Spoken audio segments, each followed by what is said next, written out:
दोस्तों, यह एक ऐसी लड़की की दर्द भरी कहानी है जो कि बहुत खुशदिल होती है और पढ़ लिख कर अपने परिवार के लिए बहुत कुछ करना चाहती है। लेकिन उसके साथ कुछ ऐसा होता है जिसके बाद वह न घर की होती है न अपने पति की।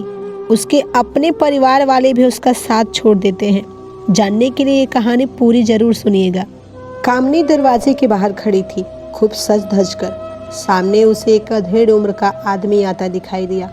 उसे लगा कि वह उसकी ओर चला आ रहा है, पर यह क्या, वह उसके बगल में खड़ी लड़की के पास चला गया और उससे बातें करने लगा। कामनी सोचने लगी, अब मेरी जवानी ढलने लगी है शायद, इसलिए लड़के तो दूर, अधेड़ भी मेरे पास आने से कतराने लगे हैं।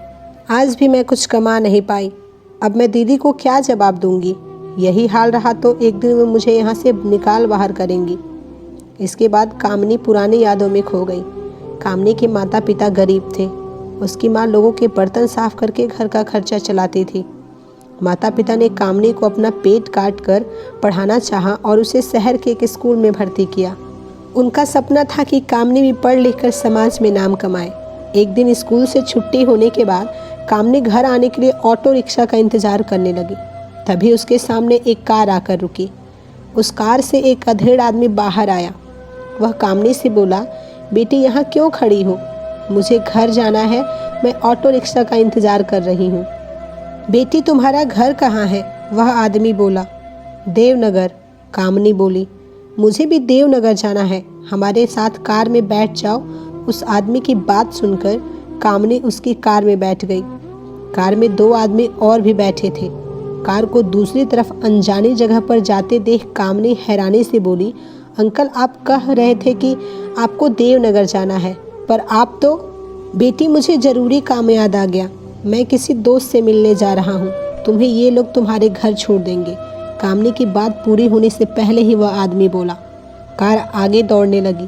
कार को दूसरी दिशा में जाते देख कामनी बोली, अंकल यह तो देवनगर जाने का रास्ता नहीं है, आप मुझे कहाँ ले जा रहे हैं? बेटी हम तुम्हें तुम्हारे घर छोड़ देंगे, उससे पहले हम तुमसे एक बात करना चाहते हैं।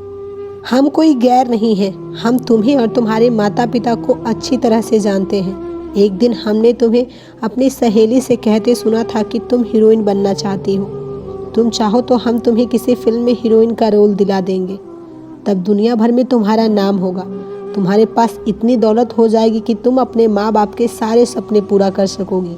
हीरोइन बनने के बाद तुम अपने माता पिता से मिलने जाओगी तो सोचो कि वो कितने खुश होंगे। कुछ दिनों के बाद तुम्हें फिल्म में रोल मिल जाएगा, तब तक तुम्हें अपने माता पिता से दूर रहना होगा। कामनी की आंखों में हीरोइन बनने का सपना तैरने लगे। वह ख्वाब देखने लगी कि उसे बड़े बैनर की फिल्म मिल गई है। पत्र पत्रिकाओं और टेलीविज़न के खबरिया चैनलों में उसके नाम की चर्चा हो रही है। समाज में उसके माता पिता की इज्जत बढ़ गई है। उसके पुराने मकान की जगह अब आलीशान कोठी है, सब उसी में रह रहे हैं। बेटी क्या सोच रही हो?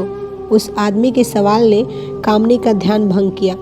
अंकल मैं फिल्म में हीरोइन बनने को तैयार हूँ, कामनी ने कहा। 2-3 घंटे सफ़र के बाद वह कार शहर से दूर एक इलाके में पहुँच गई। कामनी को इस जगह के बारे में पता नहीं था। कार से उतरकर वे दोनों आदमी कामनी को लेकर एक मकान में गए। दरवाजे पर खटखट करने पर एक मोटी औरत बाहर आई। वहाँ आसपास खड़ी लड़कियाँ उसे दीदी कहकर पुकार रही थी। उन आदमियों को देखकर वह औरत बोली, ले आए तुम नई को। बेटी तुम्हें कुछ दिन यहीं रहना है, उसके बाद हम तुम्हें फिल्म बनाने वाले के पास ले चलेंगे, एक आदमी ने कहा और वे दोनों वहाँ से चले गए। दीदी ने कामनी के रहने का इंतजाम एक अलग कमरे में करा दिया। वहाँ सुख सुविधाएं तो सभी थी, पर कामनी को वहाँ का माहौल घुटन भरा लगा। 3 दिन के बाद दीदी कामनी से बोली, आज हम तुम्हें एक फिल्म बनाने वाले के पास ले चलेंगे, वे जो भी कहें सब कुछ करने को तैयार रहना। कुछ देर बाद एक कार आई, उसमें 2 आदमी बैठे थे। दीदी के कहने पर कामनी उस कार में बैठ गई। 1 घंटे के सफ़र के बाद वह एक आलीशान कोठी में पहुंच गई। वहां वे आदमी उसे एक कमरे में ले गए। उस कमरे में एक आदमी बैठा था, उसे वहां के लोग सेठ जी कह रहे थे। कामनी को उस कमरे में छोड़ वे दोनों आदमी बाहर निकले। जाते समय उनमें से एक ने कामनी से कहा, ये सेठ जी ही तुम्हारे लिए फिल्म बनाने वाले हैं। सेठ जी ने कामनी को कुर्सी पर बिठाया। इंटरव्यू लेने का दिखावा करते हुए वे कामनी से कुछ सवाल पूछने लगे। इसी बीच एक आदमी शरबत के 2 ग्लास लेकर वहां आया। एक ग्लास सेठ जी ने पिया और दूसरा ग्लास कामनी को पीने को दिया। शरबत पीने के बाद कामनी पर बेहोशी छा गई। उसे जब होश आया तो उसने अपने सामने सेठ जी को मुस्कुराते हुए देखा। वह दर्द से कराह रही थी। मेरे साथ धोखा हुआ है, मैं तुम सबको देख लूँगी, मैं तुम्हें जेल की सलाखों के पीछे पहुँचा दूँगी। कामनी चिल्लाई। तुम्हारे साथ कोई धोखा नहीं हुआ है, तुम फिल्म में हीरोइन बनना चाहती थी, लो देख लो अपनी फिल्म, कहकर सेठ जी ने कंप्यूटर में सीडी डालकर उसे दिखा दी। कुछ देर बाद वे दोनों आदमी कामनी को कार में बैठाकर दीदी के पास ले गए। कामनी गुमसुम रहने लगी। वह न कुछ खाती थी न किसी से बातें करती थी। एक दिन दीदी कामनी के कमरे में आकर बोली, देखो यहाँ जो भी लड़की आती है वह अपनी इच्छा से नहीं आती। वह कुछ दिनों तक तेरी तरह गुमसुम रहती है, बाद में खुद को संभाल लेती है। इस दलदल में जो एक बार पहुँच गई वह चाह कर भी वापस नहीं जा सकती। अगर तुम यहाँ से चली भी गई तो तुम्हारा समाज तुम्हें फिर से नहीं अपनाएगा। इसलिए तुम्हारी भलाई इसी में है कि तुम अब यहीं के समाज में रहने का मन बनाओ, धीरे धीरे सब ठीक हो जाएगा। दूसरे दिन दीदी ने कामनी को कार में बिठाकर दूसरे आदमी के पास भेजा। अब वह इसी तरह कामनी को इधर उधर भेजने लगी। एक दिन दीदी ने कामनी से कहा, तुझे इधर उधर जाते हुए काफ़ी समय हो गया है, अब मैं तुझे एक नया काम सिखाऊंगी। नया काम मतलब? कामनी चौंकते हुए बोली, मतलब यह है कि अब तुझे किसी सेठ के पास नहीं जाना है, तुझे यही दुकान में रहकर ग्राहकों को अपनी ओर खींचना है। किस दुकान में? यही, लेकिन यह तो मकान है, दुकान कहाँ है? यही मकान तुम्हारे धंधे की दुकान है। जैसे शोरूम में अलग अलग डिजाइन के कपड़े सजा कर रखे रहते हैं, वैसे ही तुम्हें यहाँ सज धज कर आधे कपड़ों में रहना है। तुम्हें कुछ नहीं करना है, बस यहाँ से गुजरने वाले मर्दों को ललचाई नज़रों से देखना है। दीदी के समझाने पर कामनी सोचने लगी, यहाँ रहने वाली सभी लड़कियाँ इस शोरूम की चीज़ें हैं। शोरूम में रखे चीज़ों को ग्राहक देखकर पसंद करता है, खरीदने के बाद वे चीज़ें उसी की हो जाती हैं। ग्राहक उस चीज़ की इज्जत करता है। हम जिस्म के सौदे की वे चीज़ें हैं जिन्हें ग्राहक कुछ देर के लिए खरीद कर मज़ा लेकर चला जाता है। वासना के भूखे दरिंदे हमारे पास आकर अपनी भूख मिटाते हैं। हम भी चाहते हैं कि हमारा दिल किसी के लिए धड़के, वह एक हो, वह हम पर मर मिटने को तैयार हो।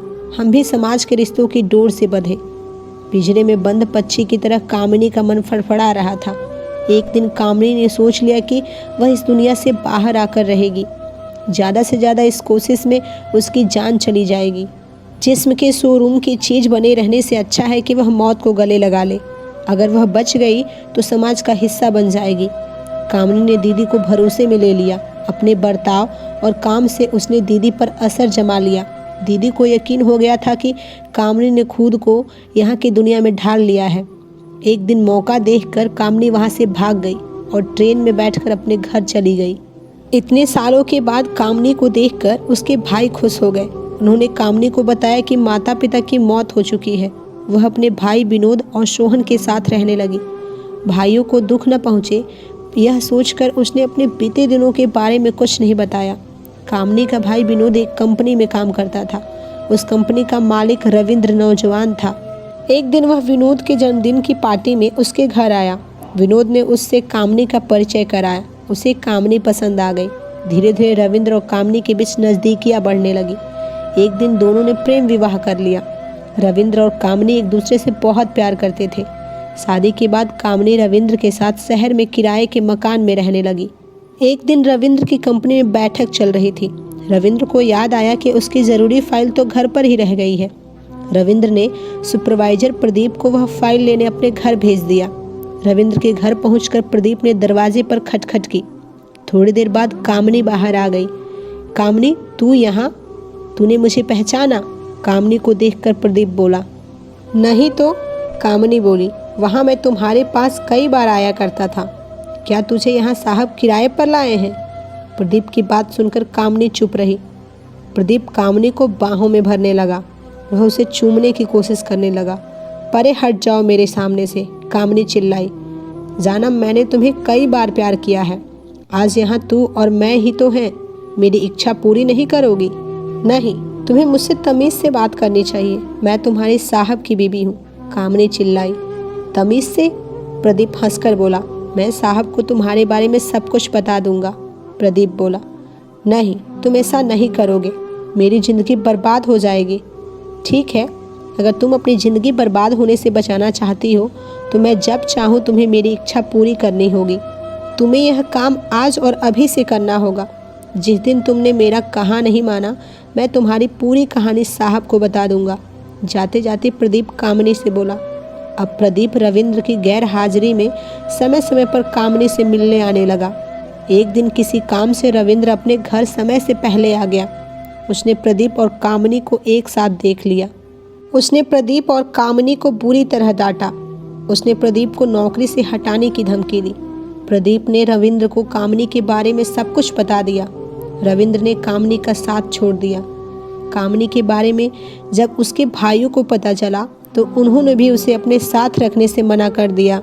कामनी के पास फिर उसी दुनिया में लौटने के सिवा कोई रास्ता नहीं रह गया था। कामनी आज भी कुछ कमाया या नहीं, दीदी की बात सुनकर कामनी यादों से बाहर आ गई। तो दोस्तों, यह थी हमारी आज की कहानी। आपका क्या कहना है इस कहानी के बारे में, कमेंट करके ज़रूर बताएं। वीडियो को लाइक करके इस चैनल को सब्सक्राइब कर लीजिए, साथ में घंटी को दबाकर ऑल पर सेट कर लीजिए ताकि आने वाली वीडियोज़ आपको तुरंत मिले। मिलते हैं एक और नए वीडियो में, तब तक के लिए धन्यवाद।